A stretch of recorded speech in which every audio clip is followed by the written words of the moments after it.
വളരെ അഭിമാനകരമായ, അതിലേറെ സന്തോഷകരമായ, പ്രൗഢോജ്വലമായ ഈ ചടങ്ങിൻ്റെ പ്രിയങ്കരനായ അധ്യക്ഷൻ Shri Rajesh Kumar Kasaragod, speak and shine സംസ്ഥാന പ്രസിഡന്റ്,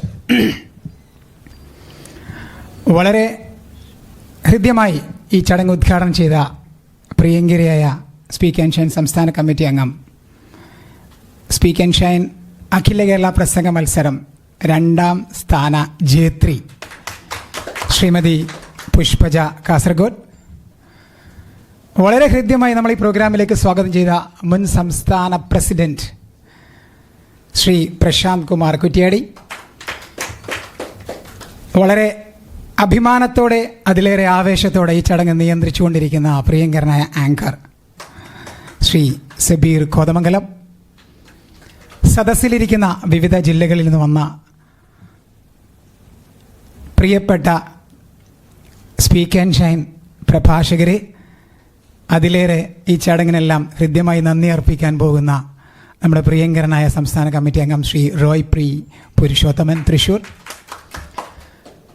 എല്ലാവർക്കും ഹൃദ്യമായ നമസ്കാരം. ഉറവ എന്ന വാക്കിന് 3 അക്ഷരമാണുള്ളത്. പക്ഷേ ആ വാക്കിനൊരു കുളിർമയുണ്ട്. വെള്ളമില്ലാത്ത മരുഭൂമിയിലൂടെ, വരണ്ട പാടശേഖരത്തിലൂടെ നടന്നു പോകുമ്പോൾ എവിടെയെങ്കിലും ഒരു ഇത്തിരി ഉറവ ഉണ്ടായിരുന്നെങ്കിൽ എന്ന മനുഷ്യൻ ആഗ്രഹിക്കും. പറവകൾ ആഗ്രഹിക്കും, ജീവജാലങ്ങൾ ആഗ്രഹിക്കും. ഉറവ ഉണ്ടാകുന്നിടത്താണ് എന്തുണ്ടാകുന്നത്?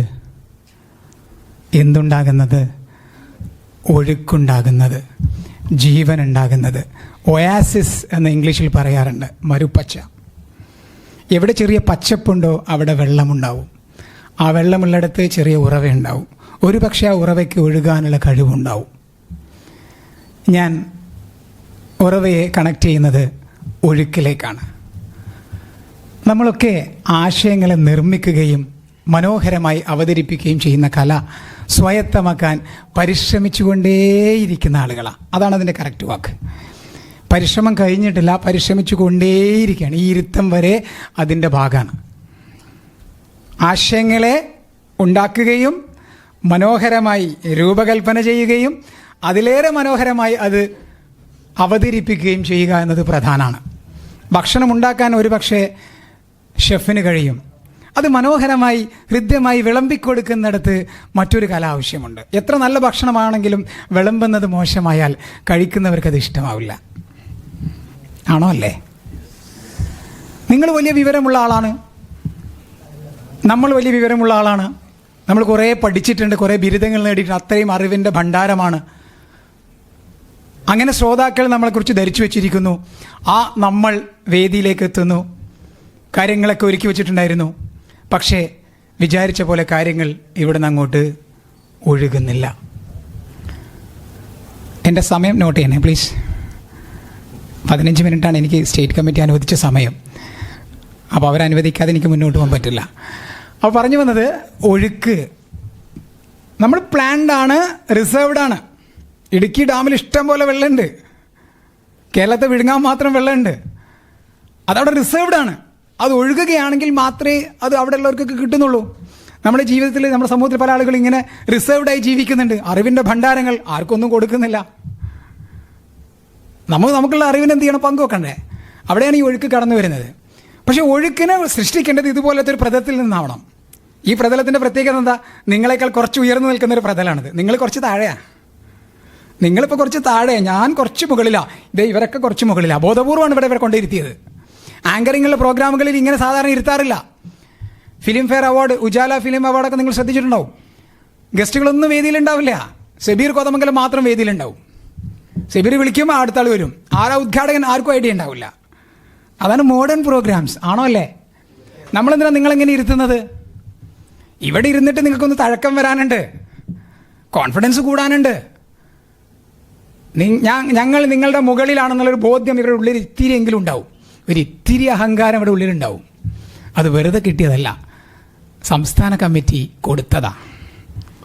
നാളെ നിങ്ങൾക്ക് ഇവിടെ ഇരിക്കുക, നാളെ നിങ്ങൾക്ക് ഈ ചെയർ ആർക്കും നമ്മൾ റിസർവ്ഡ് അല്ല. വർഷങ്ങളോളം, ഒരേ ഒരു വർഷമല്ല, 6 മാസമാണ് കാലാവധി. 6 മാസം കഴിഞ്ഞാൽ ഈ ആളുകൾ മാറും. നിങ്ങൾക്ക് റിസർവ്ഡ് ആണ്, വേണമെങ്കിൽ വരാം. അപ്പം എൻ്റെ വിഷയത്തിലേക്ക് വരട്ടെ. അപ്പോൾ ഈ ഒഴുക്ക് ഇവിടുന്ന് സൃഷ്ടിക്കണം. എങ്ങനെയാണ് ഒഴുക്ക് ഉണ്ടാവുക? ചാലിയാർ എവിടുന്നാണ് ഉത്ഭവിക്കുന്നത്? ആർക്കെങ്കിലും അറിയോ? ചാലിയാർ ഞങ്ങളുടെ അടുത്തുള്ള പുഴയാണ്, തമിഴ്നാട്ടിൽ നിന്നാണ്. വയനാടും തമിഴ്നാടും അതിർത്തി പങ്കിടുന്നൊരു സ്ഥലത്താണ് ചാലിയാറിൻ്റെ സോഴ്സ്. അവിടുന്ന് ഒഴുകി ഒഴുകി അറബിക്കടലിൽ എത്തുന്നുണ്ട്. നമ്മളടുത്ത് പലതും ഉണ്ടല്ലോ അവിടെ. അത് ഒഴുകാനുള്ള പ്രതിബന്ധം എന്താ? പ്രസംഗത്തിൻ്റെ ഒഴുക്കാണ് എൻ്റെ വിഷയം. ഒഴുകാനുള്ള പ്രതിബന്ധം, തടസ്സം എന്താണ്? വീട്ടിന് മുമ്പിലൂടെ ചെറിയ അരുവി പോകുന്നുണ്ട്. ആ അരുവിന് മുമ്പിൽ നിങ്ങൾ കല്ല് വെച്ചാൽ ഉറവ നിൽക്കുമോ? ഉറവ് നിൽക്കുന്നില്ല. സ്റ്റോപ്പ് ആകുന്നത് എന്താ? ഒഴുക്കാണ്. അറിവ് ഇവിടെ ഉണ്ട്, പക്ഷെ അത് ഒഴുകുന്നില്ല. ഒഴുകാനുള്ള തടസ്സം എന്താ? പറഞ്ഞോളൂ, എന്താണ് നമ്മുടെ തടസ്സം? ഭയമാണോ? വാക്കുകൾ കിട്ടാത്ത പ്രശ്നം വരുന്നുണ്ട്. കറക്റ്റ്. പിന്നെ ഭയമുണ്ട്. പേടി വരുമ്പോൾ വാക്ക് വരുമോ? പേടിയും വാക്കും ഒന്നിച്ച് യാത്ര ചെയ്യുന്ന ആളുകളാണോ? അല്ല. അതാദ്യം മനസ്സിലാക്കാൻ നോക്ക്. പേടി ഒരു കല്ലാണ്. ഉറവിനെ തടസ്സം സൃഷ്ടിക്കുന്ന ഒന്ന് ഭയമാണ്. മറ്റൊന്നെന്താ? നാണം. അയ്യേ, ഞാൻ സംസാരിച്ച പോരെന്താ വിചാരിക്കുക. അപ്പോൾ രണ്ടാമത്തെ കല്ല് വെച്ചു. ആദ്യത്തെ കല്ല് പേടിയുണ്ട്, മറ്റുള്ളവരെന്ത് വിചാരിക്കും എന്ന രണ്ടാമത്തെ കല്ലും വെച്ചു. ഇനി മൂന്നാമത്തെ കല്ലെന്താ? നാണം വരുമോ? ഉള്ളിലൊന്നുമില്ല അങ്ങനെ പറയോ? ഉള്ളിൽ എന്തൊക്കെയോ ഉണ്ട്. നിനക്കൊരു വിവരമില്ലാന്ന് നാട്ടുകാർ പറഞ്ഞാൽ നിങ്ങൾ സമ്മതിക്കുമോ? ഹായ് റഷീദ്, അങ്ങക്കൊരു വിവരമില്ല കേട്ടാ. നാട്ടുകാർ പോടാ അവിടുന്ന്, ഞാൻ എന്നെക്കാട്ടി ഓണം ഉണ്ടവനാണ്, എന്നെക്കാട്ടി പെരുന്നാൾ ഉണ്ടവനാണെന്ന് പറയില്ലേ? പറയും, നമ്മൾ സാമർത്ഥ്യത്തോടെ പറയും. അപ്പം വിവരമില്ല നിങ്ങൾ പറയരുത്.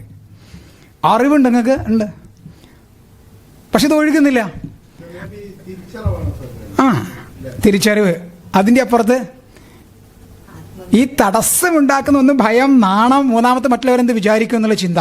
പിന്നെയോ ഐഡിയ ഇല്ലാത്ത പ്രശ്നമുണ്ടോ? ഐഡിയ ഇല്ലാത്ത പ്രശ്നം വരുന്നുണ്ടോ? അവിടെ നല്ല ഐഡിയ ഉണ്ട്, ഇവിടെ എത്തുമ്പോൾ ഐഡിയ ആവിയായി പോവാ. അങ്ങനെ ഉണ്ടോ? അങ്ങനെയുണ്ട്. ഇനി ഇതൊക്കെ ഉണ്ടായാലും ഒഴുക്കുണ്ടാക്കാൻ പറ്റുമോ? ഇതൊക്കെ ഉണ്ട്, ഒഴുക്കുണ്ടാക്കാൻ പറ്റുമോ? ഇല്ല. ഈ കല്ലൊക്കെ മാറ്റണ്ടേ? ഭയത്തിന്റെ കല്ല് മാറ്റ്, നാണത്തിന്റെ കല്ലെടുത്ത് മാറ്റ്. ആ 2 കല്ല് മാറ്റി. മൂന്നാമത്തെ കല്ല് എന്താ? മറ്റുള്ളവരെന്ത് വിചാരിക്കുന്നുള്ള കല്ല്, അതും മാറ്റി. പിന്നെ ഇതിങ്ങോട്ട് പറയുന്നേ. അപ്പം പിന്നെ എന്തെങ്കിലും ചിന്ത ഉണ്ടോ? പിന്നെ എന്തെങ്കിലും വേറെ കല്ല് വരുന്നുണ്ടോ? ആൾക്കാർ മുട്ട കൊണ്ട് എറിഞ്ഞാലോ, കൂവിയാലോ, അങ്ങനെ ചിന്ത പോകുന്നുണ്ടോ? അതൊന്നും വരില്ല. ഇവരൊക്കെ വളരെ നോക്കി, എത്ര നല്ല മനുഷ്യന്മാരാ നോക്കി. ഇവരൊക്കെ നിങ്ങളെ കേൾക്കാനിരിക്കുക. ആരെങ്കിലും കല്ലെടുത്ത് വന്നിട്ടുണ്ടോ? കൂവാൻ റെഡി ആയിട്ട് വന്നിട്ടുണ്ടോ? ഇല്ല. നിങ്ങൾ എന്ത് പറയുന്നുള്ള ആകാംക്ഷ അവർക്കുള്ളൂ. Really they love you. ഇവർ നിങ്ങളെ സ്നേഹിക്കുന്നുണ്ട്, നിങ്ങൾ കേൾക്കാൻ വന്നതാ. പൊന്നാനിയിൽ നിന്ന് വന്നിട്ടുണ്ട് ഫാമിലി ആയിട്ട്, തിരുവല്ലയിൽ നിന്ന് വന്നിട്ടുണ്ട്, വയനാട്ടിൽ നിന്ന് വന്നിട്ടുണ്ട്, താമരശ്ശേരിയിൽ നിന്ന് വന്നിട്ടുണ്ട്, എറണാകുളത്ത് വന്നിട്ടുണ്ട് ഫാമിലി ആയിട്ട്. അപ്പോൾ ഇങ്ങനെയൊക്കെ ആളുകൾ വന്നത് നിങ്ങളെ കേൾക്കാനാണ്. അപ്പോൾ നിങ്ങളവരെ ഇഷ്ടപ്പെടുക. ഇവരെന്നെ കേൾക്കാൻ വന്നതാ, പിടിച്ച് വിഴുങ്ങാൻ വന്നതല്ല. അതുകൊണ്ട് ഞാൻ എന്തെങ്കിലുമൊക്കെ പറയും. ഒഴുക്കുണ്ടാക്കാൻ ഞാൻ പോവുകയാണ്, ഞാൻ എന്തെങ്കിലുമൊക്കെ പറയും, അതിനാണ് ഞാൻ പോകുന്നത്. അങ്ങനെ ഒരു നിശ്ചയദാർഢ്യം അവിടെ നിന്ന് എടുക്കണം. ഞാൻ എന്തെങ്കിലും കുറച്ച് പറയും, എന്നിട്ടേ ഞാൻ തിരിച്ചു വരുള്ളൂ. ഇന്ന് ആകാശം ഇടിയൊന്ന് ഞാനൊന്ന് നോക്കട്ടെ. അങ്ങനെ ഒരു നിശ്ചയദാർഢ്യം ഉണ്ടായാൽ ഒഴുക്ക് വരും. കുറേ പറയണ്ട, കുറച്ച് പറഞ്ഞാൽ മതി. ഒഴുക്ക് വരും. ആ ഒഴുക്ക് പതിയെ പതിയെ കൂടും. ഇന്നത്തെ സ്വാഗത പ്രസംഗം ഞാൻ ശ്രദ്ധിക്കുമായിരുന്നു. പ്രശാന്ത് ഇതിനു മുമ്പ് അധ്യക്ഷ പ്രസംഗം നടത്തിയിരുന്നു തിളക്കത്തിൻ്റെ വേദിയിൽ. അധ്യക്ഷനായിരുന്നു, പ്രസിഡൻ്റായിരുന്നു. അന്നത്തെ അധ്യക്ഷ പ്രസംഗത്താൽ ഇന്നത്തെ സ്വാഗത പ്രസംഗം മികച്ചു നിന്നു.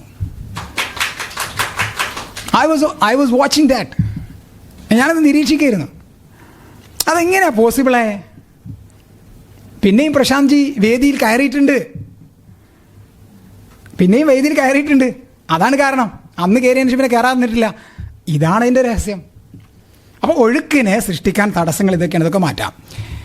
ഇനി ഒരു കാര്യം കൂടെ പറയാം. പ്രസംഗം എന്ന് പറയുന്നത്, ഞാൻ ഒരിക്കലും സെഷനിൽ പറഞ്ഞത്, അത് വേവിച്ചെടുക്കുന്നത് 3 കാര്യത്തിലാണ്. പ്രസംഗം വേവിക്കാൻ 3 കല്ല് വേണം അടുപ്പായിട്ട്. ആദ്യത്തേത് അറിവാണ്. നിങ്ങളിപ്പോൾ പറഞ്ഞ അറിവില്ലേ, അറിവാണ്. രണ്ടാമത്തെ കാര്യം എന്താണെന്നറിയോ? രണ്ടാമത്തെ കാര്യം അനുഭവം. അറിവുണ്ടെങ്കിൽ പ്രസംഗിക്കാം. അറിവ് കുറവെന്ന് വിചാരിച്ചോളൂ, പ്രസംഗിക്കാതിരിക്കേണ്ട. അനുഭവം ഉണ്ടാവും. കേരളത്തിലെ മുഖ്യമന്ത്രിക്ക് കൂടുതലുള്ളത് എന്താ? അനുഭവമാണ്. കേരളത്തിലെ ഇപ്പോഴത്തെ മുഖ്യമന്ത്രിക്ക് അറിവിനേക്കാൾ കൂടുതലുള്ളത് അനുഭവമാണ്.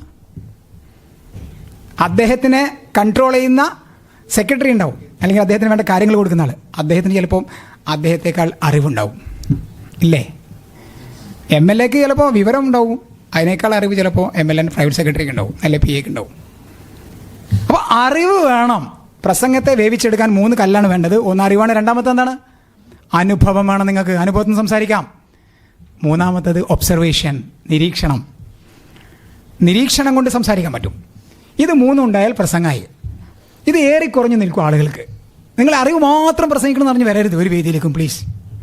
ഞാനിന്ന് അറിവ് മാത്രമേ പ്രസംഗിക്കുള്ളൂ, അങ്ങനെ വാശിയെടുക്കരുത്. നിങ്ങൾക്ക് തമാശ പറയാം, ആളുകളെ ചിരിപ്പിക്കാം, ചിന്തിപ്പിക്കാം, അത് പ്ലാൻ ചെയ്യാം എന്തൊക്കെ അതിൽ നിറക്കണമെന്ന്. ഇന്നിവിടെ 3 പേര് പ്രസംഗിച്ചില്ലേ? അതിൽ ഏതിലാണ് അറിവ് കൂടുതലുണ്ടായത്, ഏതിലാണ് അനുഭവം ഉള്ളത്, ഏതിലാണ് നിരീക്ഷണം ഉള്ളത്? നിങ്ങളൊന്ന് വെറുതെ ചെകഞ്ഞ് മാറ്റി നോക്കിയേ. അത്രേ ഉള്ളൂ സ്പീച്ച്. കുറേ അറിവുണ്ടായിട്ട് പ്രസംഗിക്കണമെന്ന് വാശി പിടിക്കരുത് പ്ലീസ്. അറിവ്, അനുഭവം, പിന്നെ നിരീക്ഷണം, ഒബ്സർവേഷൻ. ഇതൊക്കെ ഉണ്ടായാലും ഇവിടുന്ന് ഒഴുകണമെങ്കിൽ ഇവിടേക്ക് വരും തന്നെ വേണം. ഇനി ഞാൻ നേരത്തെ പറഞ്ഞില്ലേ, ഉറവ. പ്രസംഗത്തിൻ്റെ ഉറവ എന്ന് പറയുന്നത് ആശയമാണ്. നിങ്ങൾ പലപ്പോഴും അനുഭവിക്കുന്ന പ്രശ്നം എന്താ? ആശയദാരിദ്ര്യ.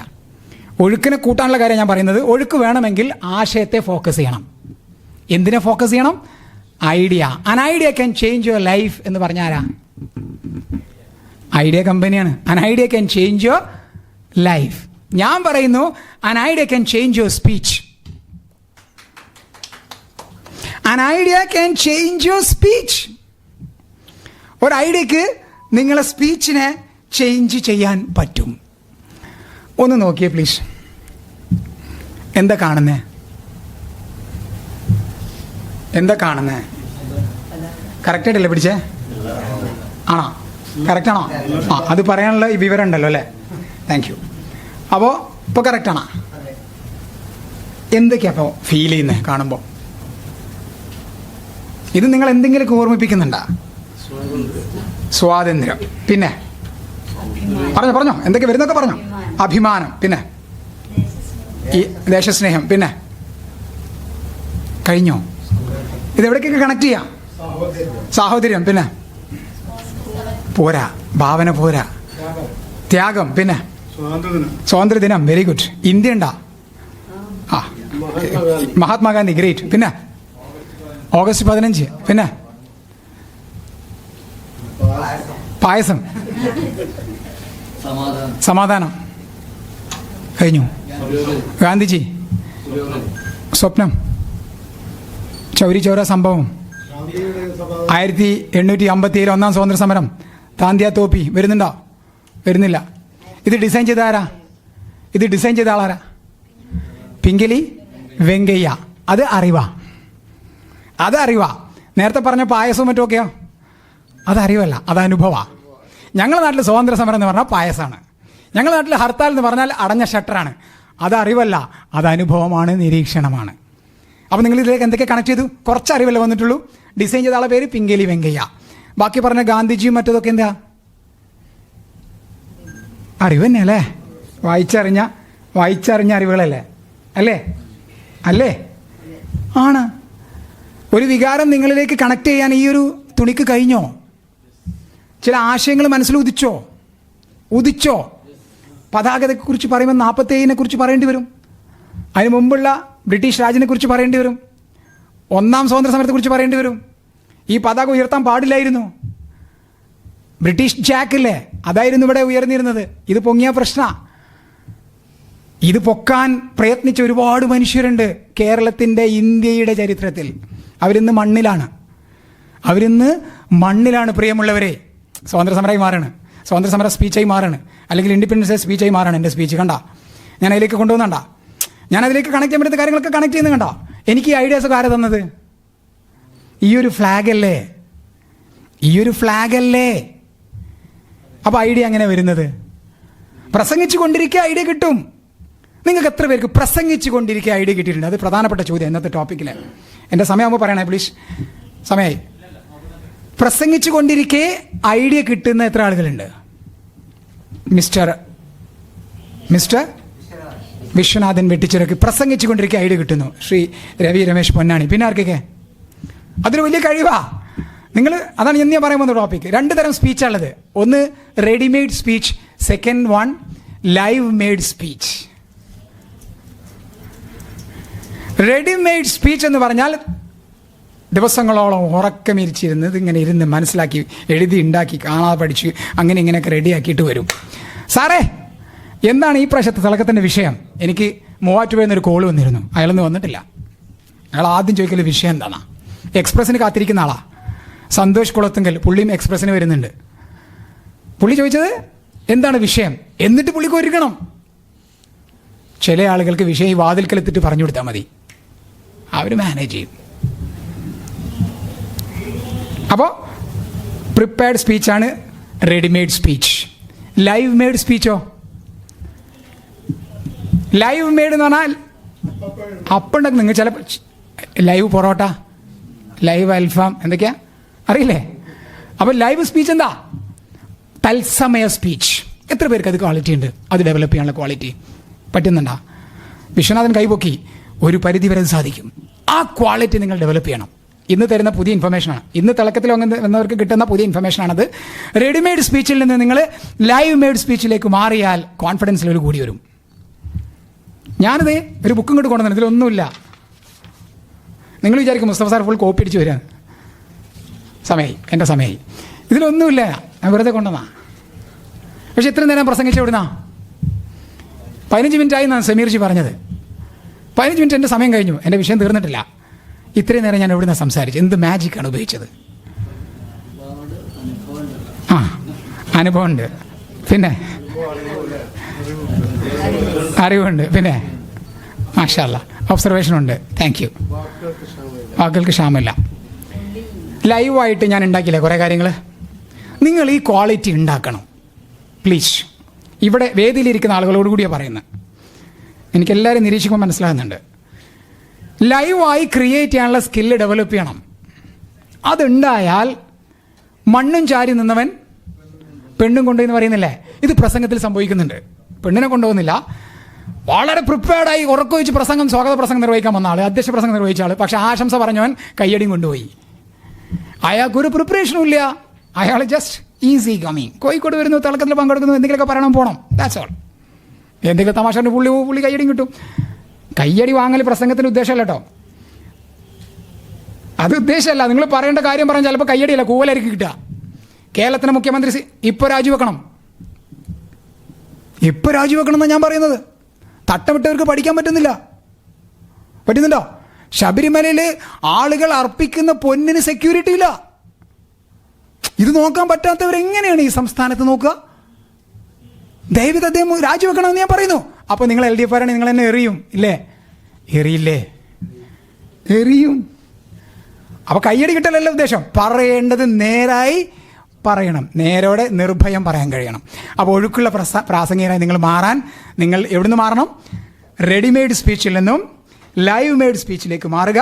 സാങ്കേതിക പദങ്ങളാണ് ഞാൻ ഉപയോഗിക്കുന്നതൊക്കെ പിന്നീട് വിശദീകരിച്ച് സംസാരിക്കാം. എൻ്റെ സമയം കഴിഞ്ഞിട്ടുണ്ട്. അപ്പോൾ പ്രിയമുള്ളവരെ, ഒറ്റക്കാര്യം ഓർമ്മപ്പെടുത്തുന്നു, കിട്ടുന്ന വേദികൾ പരമാവധി വിനിയോഗിക്കുക. ഏത് പ്രസംഗത്തിന് ക്ഷണം കിട്ടിയാലും ക്ഷണം സ്നേഹത്തോടെ സ്വീകരിക്കുക. നമ്മളാളുകൾക്കൊക്കെ സ്വഭാവമുണ്ട്. കല്യാണത്തിന് വിളിച്ചാൽ പോവും, വീട്ടുകൂടലിന് വിളിച്ചാൽ പോവും, ബർത്ത്ഡേ പാർട്ടിക്ക് പോവും, അടിയന്തരത്തിന് വിളിച്ചാൽ പോവും, വെഡിങ് ആനിവേഴ്സറിക്ക് വിളിച്ചാൽ പോവും. പ്രസംഗിക്കാൻ ആശംസ പറയാൻ വരുമോ നാസിർക്ക, നാളെ പരിപാടി ഉണ്ട്, അയലക്കത്ത് പോലും എത്തൂല, അവിടെ നിന്ന് എപ്പോൾ മുങ്ങിന്ന് വെച്ചാൽ മതി. ഈ സ്വഭാവം മാറ്റണം. ക്ഷണത്തെ സന്തോഷത്തോടെ സ്വീകരിക്കാൻ പ്രിയപ്പെട്ട സ്പീക്ക് ആൻഡ് ഷൈൻ പ്രഭാഷകരെ നിങ്ങൾ ഓർമ്മപ്പെടുത്തിക്കൊണ്ട് നിങ്ങൾ ഒഴുക്കുള്ള പ്രഭാഷകരായി മാറട്ടെ എന്ന് പ്രത്യേകം ആശംസിച്ചുകൊണ്ട് ഈ വിഷയത്തിൽ പ്രധാനപ്പെട്ട ചില എലമെൻറ്റുകൾ അസിസ്റ്റന്റ് ട്രെയിനർ സമീർജി നിങ്ങളുമായി പങ്കുവെക്കും. 2 തരം പ്രഭാഷകരുണ്ട്, നിർത്തുന്ന പ്രഭാഷകരും നിൽക്കുന്ന പ്രഭാഷകരും. അങ്ങനെ ഒരു ചെറിയൊരു എലമെൻറ്റ് ഇന്നത്തെ ടോപ്പിക്കിൽ നമ്മൾ ആഡ് ചെയ്യുന്നുണ്ട്. സമയത്തിനനുസരിച്ച് അദ്ദേഹം നിങ്ങളുമായി പങ്കുവെക്കും. ഞാൻ ഈ വിഷയം ഇവിടെ കംപ്ലീറ്റ് ചെയ്യുന്നു. എല്ലാവരും കോൺഫിഡൻസ് സ്പീക്കേഴ്സായി മാറട്ടെ എന്ന് പ്രത്യാശിച്ചുകൊണ്ട്, ഒഴുക്കുള്ള സ്പീക്കേഴ്സായി മാറട്ടെ എന്ന് പ്രത്യാശിച്ചുകൊണ്ട്, ആഗ്രഹിച്ചുകൊണ്ട് നിർത്തുന്നു. നന്ദി, നമസ്കാരം.